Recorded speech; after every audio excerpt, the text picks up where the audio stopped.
Si Maria ay isang dalagang nagmula sa isang marangyang pamilya. Si Marcelino naman ay isang ordinaryong lalaki mula sa kanilang bayan.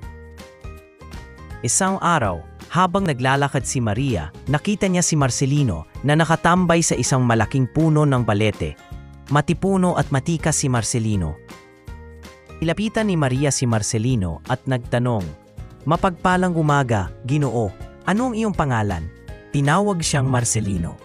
Maaraan ng ilang oras, napansin ni Maria na palubog na ang araw. "Salamat sa sandaling pakikipagkwentuhan, Marcelino," wika ni Maria bago umalis.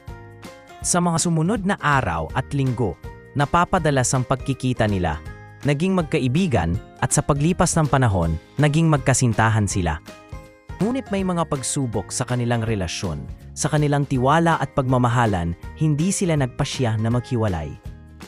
Paglipas ng mga taon, nagpasya si Marcelino na magtapat kay Maria.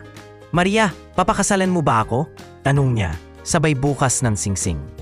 Sumagot si Maria, "Oo, handa na akong ikasal sa'yo." Simula noon, namuhay sila ng masaya at nagbuo ng sariling pamilya.